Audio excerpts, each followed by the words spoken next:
Welcome back. I am Pemberton, and this is part 32 of Herodotus' Histories. Before the great battle, Herodotus turns aside to Sparta, and to its two royal houses. When King Cleomenes goes to seize the Aeginetan traitors, his fellow king Demaratus undercuts him, so Cleomenes plots to be rid of him, waking up an old doubt about whether Demaratus is even his father's son, and bribing the oracle at Delphi to say so.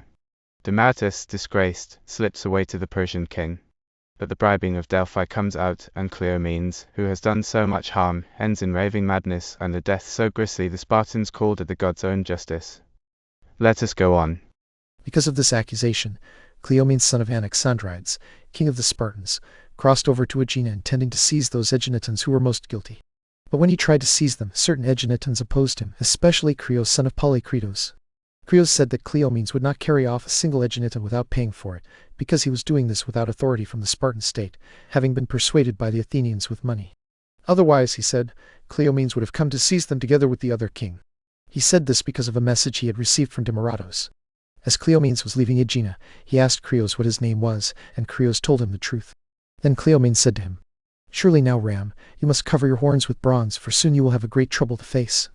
Meanwhile, Demaratus, son of Erato, stayed behind in Sparta and brought charges against Cleomenes.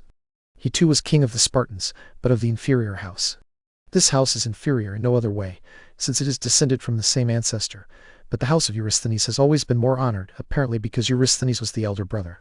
For the Lacedaemonians, agreeing in this with none of the poets, say that Aristodemos, son of Aristomachus, son of Cleodeos, son of Hylos, was their king and himself led them, not the sons of Aristodemos, into the land they now possess. Then after no long time the wife of Aristodemos, whose name was Argia, gave birth to twins. They say she was the daughter of Atesian, son of Tisamenes, son of Thersander, son of Polynaces. Aristodemos lived only long enough to see his children, and then died of sickness. So the Lacedaemonians of that time resolved, according to established custom, to make the elder child their king. But they did not know which child to choose, because the two were alike and equal in size. Since they could not determine it, or perhaps even before this, they asked their mother, and she said that even she herself could not tell one from the other.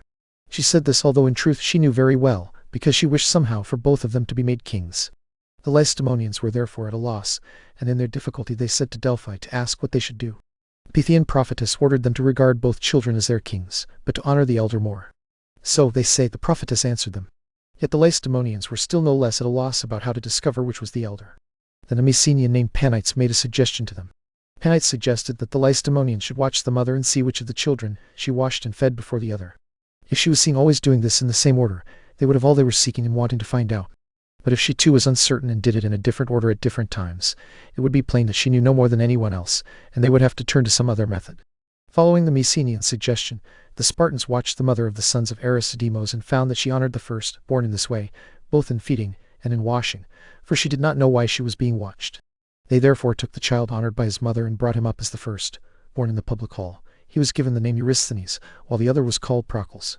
These two, when they had grown up, were themselves at odds with one another, though they were brothers, throughout their whole lives, and their descendants continued in the same way. This is the account given by the Lacedaemonians alone among all the Hellenes. What follows I write according to the story generally told by the Hellenes, that the names of these kings of the Dorians are correctly enumerated by the Hellenes up to Perseus son of Danae, leaving the god out of account, and that they are proved to be of Hellenic race, for even from that time they were reckoned as Hellenes. I said up to Perseus, and did not carry the descent back to a still earlier point, because no mortal father is named for Perseus, as Amphitryon is named for Heracles. Therefore I have said, with reason and as is evident, that the line is rightly given up to Perseus. But if one lists their ancestors in succession going back from Danae daughter of Acrisios, the rulers of the Dorians will prove to be Egyptians by direct descent. Thus I have traced the descent, according to the account given by the Hellenes. But according to the story told by the Persians, Perseus himself was an Assyrian and became a Hellene, while the ancestors of Perseus were not Hellenes. As for the ancestors of Acrisios, who according to this account were in no way related to Perseus, they say that these were, just as the Hellenes report, Egyptians. Let this be enough about these matters. As for the question how, and by what exploits, these men, being Egyptians, received the royal scepters over the Dorians, I shall pass over it, since others have told these things. I will mention instead the things with which other narrators have not dealt. These are the royal rights given by the Spartans to their kings. 2 priesthoods, those of Zeus Lacedaemon and Zeus Uranios, the right to make war against whatever land they please, and the rule that no Spartan may hinder this right, or if he does, he is subject to the curse.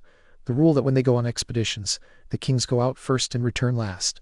The rule that 100 picked men serve as their guard on expeditions, and the right, when they go out to war, to use as many cattle as they wish, and to take both the hides and the backs of all the sacrificed animals. These are their privileges in war. In peace, the following things have also been assigned to them. If any sacrifice is performed at public expense, the kings have the privilege of sitting down at the feast before all others. The attendants begin with them first, and serve each of them a portion of everything twice as large as that given to the other guests. They also receive the first pouring of libations, and the hides of the animals killed in sacrifice. On every new moon and on the 7th day of the month, a full-grown victim is delivered at public expense to each king in the temple of Apollo, together with a measure of barley, groats, and a Laconian quarter of wine. At all the games they have seats of honor specially set apart for them. It is also their privilege to appoint as protectors of strangers whichever citizens they wish, and each king chooses 2 Pythians. Pythians are men sent to consult the god at Delphi, and they eat with the kings at public expense. If the kings do not come to the dinner, the rule is that 2 quarts of barley, groats, and half a pint of wine for each king are sent out to their houses. If they are present, double shares of everything are given to them. They are also honored in the same way when they have been invited to dinner by private persons. It is ordained as well that the kings have charge of the oracles that are given, though the Pythians too have knowledge of them. Moreover, the rule is that the kings alone give judgment only in the following cases: concerning the maiden who inherits her father's property, namely who ought to have her, if her father has not betrothed her to anyone; concerning public roads, and if any man wishes to adopt a son, he must do it in the presence of the kings. It is also ordained that the kings sit in council with the senators, who are 28 in number. If the kings do not come, those senators who are most closely related to them have the privileges of the kings and cast 2 votes besides their own, making 3 in all. These rights have been assigned to the kings during their lifetime by the Spartan state. After their death, the following rights are assigned to them. Horsemen ride around and announce what has happened throughout the whole Laconian land, and in the city women go about striking a copper kettle. Whenever this happens, 2 free persons from each household, a man and a woman, must go into mourning, and heavy penalties are appointed for those who fail to do this. The custom of the Lacedaemonians at the deaths of their kings is the same as that of the barbarians who live in Asia, for most of the barbarians practice the same customs regarding the death of their kings. Whenever a king of the Lacedaemonians has died, then from the whole territory of Lacedaemon, not counting the Spartans themselves, a fixed number of the dwellers round are compelled to come to the funeral ceremony. When many thousands of these people, together with the Helots and the Spartans themselves, have gathered in the same place, with their women mixed among them, they beat their foreheads with great zeal and make limitless lamentation, saying that the king who has just died was the best of all their kings. Whenever one of their kings has been killed in war, they prepare an image to represent him, lay it on a couch with fine coverings, and carry it out to be buried. After they have buried him, no assembly is held among them for 10 days, nor is there any meeting for choosing magistrates, but during these days they keep mourning. In another respect, too, they resemble the Persians. When the king is dead and another is appointed king, the newly arriving king sets free any Spartan who was a debtor to the king or to the state. Among the Persians, likewise, the king who comes to the throne remits to all the cities the arrears of tribute that are due. In the following point also the Lacedaemonians resemble the Egyptians. Their heralds, flutoplayers, and cooks inherit the crafts of their fathers. A flutoplayer is the son of a flutoplayer, a cook of a cook, and a herald of a herald. Other men do not take over the office simply because they have loud and clear voices and so shut these families out of it. Instead, these men practice their craft by inheritance from their fathers.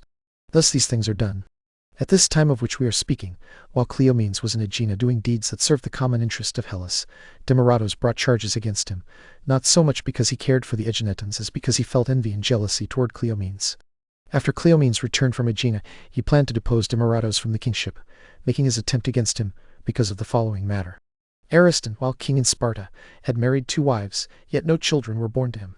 Since he did not admit that he himself was the cause of this, he married a 3rd wife, and he married her in this way. He had a friend, a Spartan citizen, to whom he was more attached than to all the other citizens. It happened that this man had a wife who was by far the most beautiful of all the women in Sparta, and she had become the most beautiful after having been the ugliest. For when she was ugly in appearance, her nurse, considering that she was the daughter of wealthy people and was unlovely to look at, and seeing besides that her parents were troubled by this, devised the following plan. Every day she carried the child to the temple of Helen, which is in the place called Therapy, above the temple of Phobos. Whenever the nurse carried her there, she set her before the image and prayed to the goddess to free the child from her ugliness. Once, as the nurse was leaving the temple, it is said that a woman appeared to her. The woman asked what she was carrying in her arms, and the nurse said she was carrying a child. Then the woman told her to show the child to her, but the nurse refused, because the parents had forbidden her to show it to anyone. The woman, however, kept urging her by every means to show it. So, when the nurse saw how earnestly the woman wished to see the child, she showed her. Then the woman stroked the child's head, and said that she would be the fairest of all the women in Sparta. From that day her appearance changed.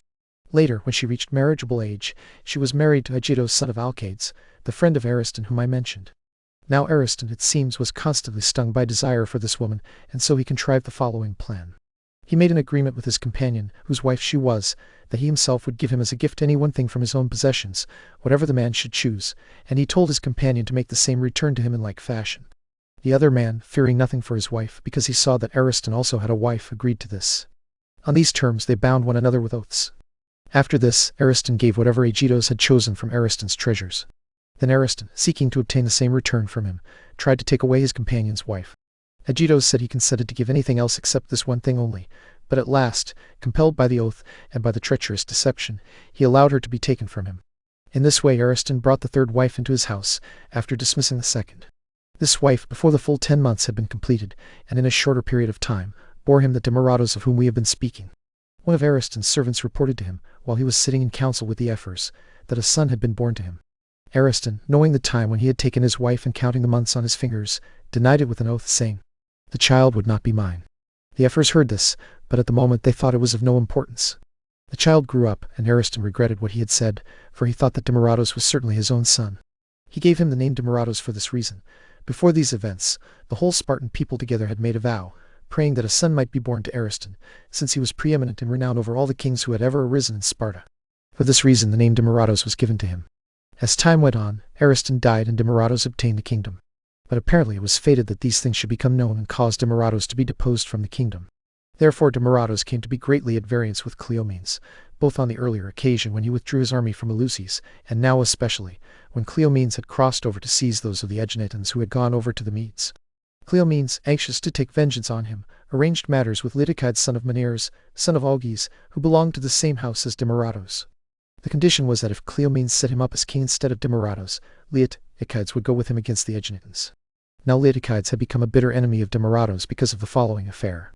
LibriTTS had betrothed himself to Percolos, daughter of Chelon, son of Demarminos, but Demaratus plotted against him and deprived LibriTTS of the marriage, carrying Percolos off beforehand himself and getting her as his wife.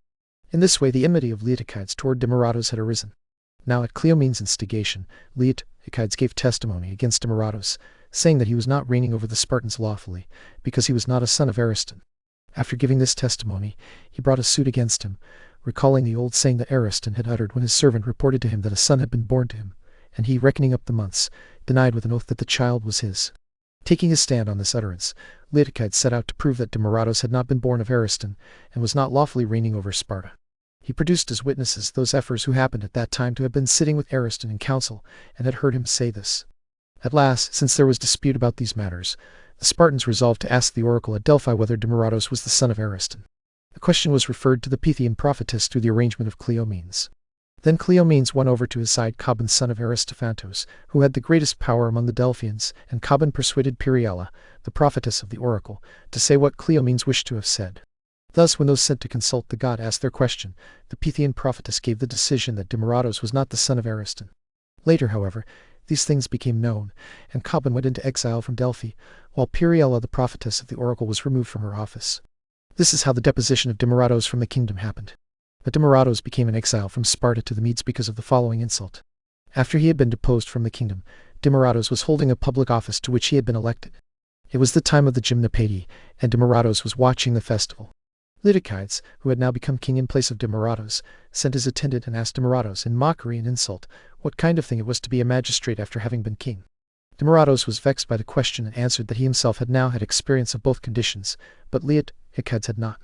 This question, he said, would be the beginning either of countless evil or of countless good fortune for the Lacedaemonians. After saying this, he veiled his head and went out of the theatre to his own house. At once he made preparations and sacrificed an ox to Zeus. After sacrificing, he called his mother. "Mother, I beg you, appealing to the other gods and above all to the Zeus, guardian of the household, to tell me the truth, who is really and truly my father? For LibriTTS, in his contention with me, said that you came to Ariston already pregnant by your former husband. Others too, reporting what is doubtless an idle tale, say that you went into one of the servants, namely the keeper of the asses, and that I am his son. Therefore I entreat you by the gods to tell me the truth. If you have done any of the things that are reported, you have not done them alone, but with many other women, and it is commonly believed in Sparta that Ariston had no seed capable of begetting children, for if he had, his former wives also would have borne children.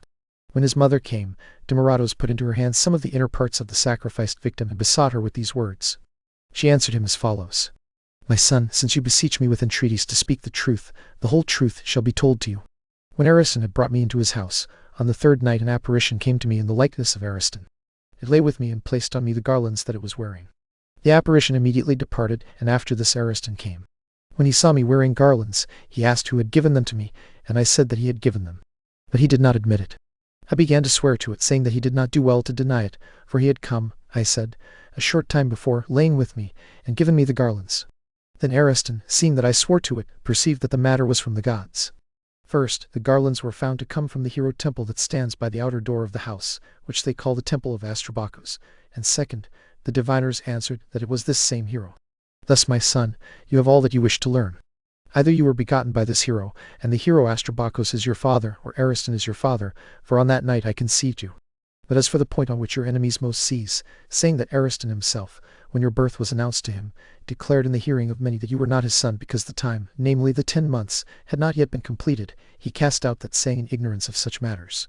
Women bear children both in the 9th month and in the 7th, and not all only after completing 10 months. I bore you, my son, in the 7th month.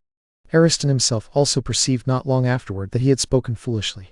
Do not accept any other reports about your begetting, for you have heard the whole truth. But may the wives of LibriTTS and of those who report these things bear children by keepers of asses. Thus she spoke. Demaratus, having learned what he wished to learn, took supplies for travel and set out for Elis, pretending that he was going to Delphi to consult the oracle. But the Lacedaemonians, suspecting that he was trying to escape, pursued him. It happened that before they arrived, Demaratus had crossed over from Elis to Zakynthos. The Lacedaemonians crossed over after him, laid hands on his person, and carried away his attendants from him. Afterward, however, since the people of Zakynthos refused to give him up, he crossed from there to Asia, into the presence of King Darius. Darius received him as a guest with great honor, and also gave him land and cities. Thus Demaratus came to Asia, and such was the fortune he had, after he had been distinguished in the esteem of the Lacedaemonians in many other ways, both by deeds and by counsels, and especially by winning for them an Olympic victory with the 4-horse chariot, the only king who ever arose in Sparta to achieve this. After Demaratus was deposed, Leotychid son of Menares succeeded to the kingdom. He had a son born to him, Zeuxidmos, whom some of the Spartans called Kaniskos. This Zeuxidmos did not become king of Sparta, for he died before Leotychides, leaving a son, Archidemos. After Leotychides lost Zeuxidmos, he married a second wife, Eurydice, the sister of Menelaus and daughter of Dicterides. By her he had no male child, but a daughter, Lampeto, whom Archidemos, son of Zeuxidmos, took in marriage, Leotychides giving her to him. Leotychides himself, however, did not live to old age in Sparta, but paid retribution for Demaratus in the following way. He went as commander of the Lacedaemonians to invade Thessaly, and when he could have reduced everything to subjection, he accepted a large sum of money as gifts. He was caught in the act there in the camp, sitting on a glove full of money. He was brought to trial and banished from Sparta, and his house was razed to the ground. So he went into exile to Tegea, and ended his life there. These things happened later. At this time, when Cleomenes had brought the affair concerning Demaratus to a successful conclusion, he at once took Leotychides with him, and went against the Aeginetans, being very greatly enraged with them because of their insults toward him. Since both kings had come against them, the Aeginetans now thought it best not to resist any longer. The Spartans selected 10 men who were the most considerable among the Aeginetans in both wealth and birth, and took them away as prisoners. Among these were Creos son of Polykritos and Cassambos son of Aristocrates, who had the greatest power among them. After taking these men away to the land of Attica, they deposited them as a charge with the Athenians, who were the bitterest enemies of the Aeginetans. After this, when it became known that Cleomenes had devised evil against Demaratus, he was seized with fear of the Spartans and withdrew to Thessaly. From there he came to Arcadia, where he began to make mischief and combine the Arcadians against Sparta. Among the other oaths by which he made them swear that they would surely follow him wherever he should lead them, he was especially eager to bring the chiefs of the Arcadians to the city of Non-Acris, and make them swear by the water of Styx. For near this city, the Arcadians say, there is the water of Styx, and in fact there is something of this kind. A small stream of water is seen trickling down from a rock into a hollow ravine, and around the ravine runs a wall of rough stones. Non-Acris, where this spring happens to be situated, is a city of Arcadia near Phenius. When the Lacedaemonians heard that Cleomenes was acting in this way, they were afraid and proceeded to bring him back to Sparta to rule on the same terms as before. But when he had returned, a fit of madness seized him at once, though even before this he had been somewhat insane. Whenever he met any of the Spartans, he struck the man in the face with his staff. Since he kept doing this, and had gone completely out of his mind, his kinsmen bound him in stocks. While he was bound in this way, he saw that his guard had been left alone by the others, and he asked him for a knife.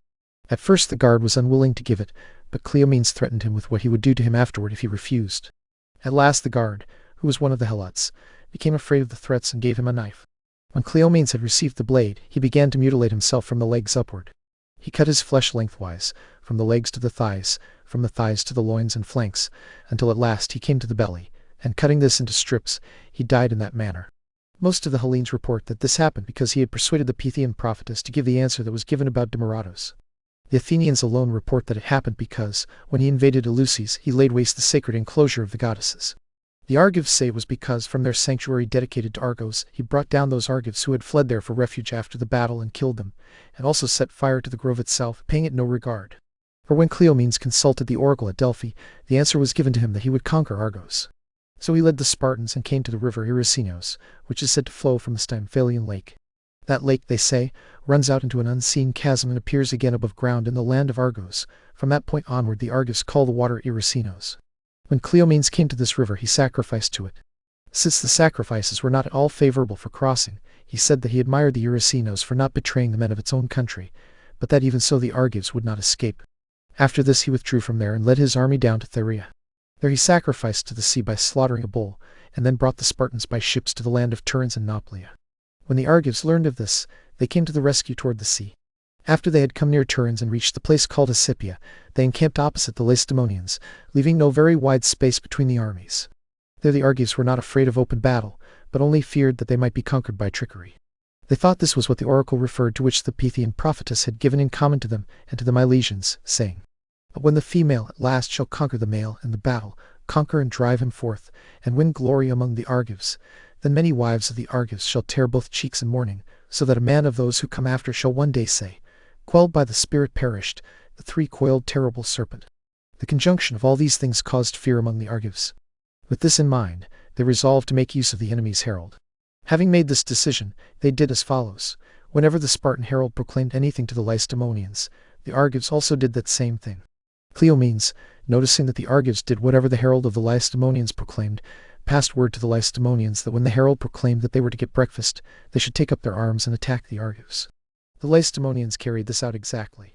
As the Argives were getting breakfast in accordance with the herald's proclamation, the Spartans attacked them. They killed many of them, while many more took refuge in the sacred grove of Argos. The Spartans kept watch over these men, sitting all around the place. Then Cleomenes did the following. He had deserters with him, and after getting information by questioning them, he sent a herald and summoned out the Argives who were shut up in the sanctuary, calling each by name. He summoned them out by saying that he had received their ransom. Among the Peloponnesians he appointed ransom for each prisoner as 2 pounds weight of silver. So Cleomenes summoned out about 50 of the Argives one by one and killed them. It happened that the rest who were inside the enclosure did not perceive that this was being done, for the grove was thick, and those within did not see what was happening to those outside, at least until one of them climbed a tree and saw from above what was being done. After that they no longer came out when they were called. So Cleomenes then ordered all the helots to pile brushwood around the sacred grove. They obeyed, and he set the grove on fire. When it was already burning, he asked one of the deserters to which god the grove was sacred, and the man replied that it was sacred to Argos. When Cleomenes heard this, he groaned aloud and said, "Apollo who utters oracles, surely you have greatly deceived me by saying that I would conquer Argos. I suppose that the oracle has already been fulfilled for me." After this Cleomenes sent away the greater part of his army to return to Sparta, while he himself took 1,000 of the best men and went to the temple of Hera to sacrifice. When he wished to sacrifice on the altar, the priest forbade him, saying that religious law did not permit a stranger to sacrifice there. Cleomenes, however, ordered the helots to drag the priest away from the altar and scourge him, and then he offered the sacrifice himself. After doing this, he returned to Sparta.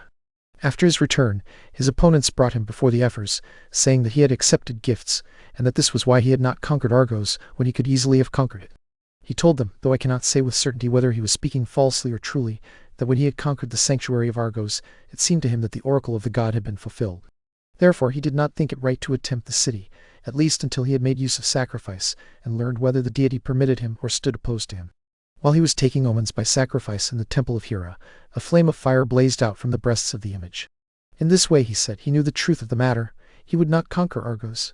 For if fire had blazed out from the head of the image, he would have conquered the city from top to bottom. But since it blazed from the breasts, everything had been accomplished for him that the god desired to happen. Speaking in this way, he seemed to the Spartans to speak credibly and reasonably, and he easily escaped those who prosecuted him. Argos, however, was so bereft of men that their slaves took possession of the whole state, ruling and managing it until the sons of those who had perished grew to manhood. Then these sons, trying to win Argos back for themselves, drove the slaves out. After being driven out, the slaves gained possession of Turns by fighting. For a time these two parties had friendly relations with one another, but afterward a prophet named Cleander came to the slaves. He was by race a Phegalian from Arcadia. This man persuaded the slaves to attack their masters, and as a result there was war between them for a long time, until at last, with difficulty, the Argives overcame them. The Argives, then, say that this was the reason Cleomenes went mad and had an evil end. But the Spartans themselves say that Cleomenes was not driven mad by any divine power. Instead, they say, he became a drinker of unmixed wine through his association with Scythians, and as a result went mad. For the nomad Scythians, they say, after Darius had invaded their land, were eager to take vengeance on him. They sent to Sparta and tried to make an alliance, arranging that while the Scythians themselves attempted to invade Media by way of the river Phasis, the Spartans should set out from Ephesus and go inland, and then the two forces should meet in one place. They say that when the Scythians came for this purpose, Cleomenes associated with them a great deal, and through associating with them more than was proper, he learned the practice of drinking wine unmixed with water. For this reason the Spartans think he went mad. From that time onward, as they themselves say, when they wish to drink stronger wine, they say, fill up in Scythian fashion. This is what the Spartans report about Cleomenes, but to me it seems that this was the retribution Cleomenes paid for Demaratus. Now when the Aeginetans heard that Cleomenes had met his end, they sent messengers to Sparta to denounce LibriTTS-R about the hostages who were being kept at Athens. The Lacedaemonians caused a court to assemble, and judged that the Aeginetans had been outrageously treated by LibriTTS-R. They condemned him to be taken to Aegina and delivered up in place of the men who were being kept at Athens. But when the Aeginetans were about to take LibriTTS-R, Theseid son of Leopreps, a man of reputation in Sparta, said to them, "What are you proposing to do, men of Aegina? Do you mean to take away the king of the Spartans, delivered up to you in this way by his fellow citizens? If the Spartans have now decided this in anger, beware lest at some future time, if you do this, they bring upon your land an evil that may destroy it." Hearing this, the Aeginetans refrained from taking him. Instead, they came to an agreement that LibriTTS-R should accompany them to Athens and restore the men to the Aeginetans. And there we leave Sparta, one king dead by his own hand in a fit of madness and the other in exile at the Persian court, whispering. Next time, in part 33, the storm everyone has felt coming finally breaks. Darius's great armada crosses the sea, burns Eretria, and lands on the plain of Marathon, and a few thousand Athenians march out to meet it. Mind the footnotes, and beware the folly.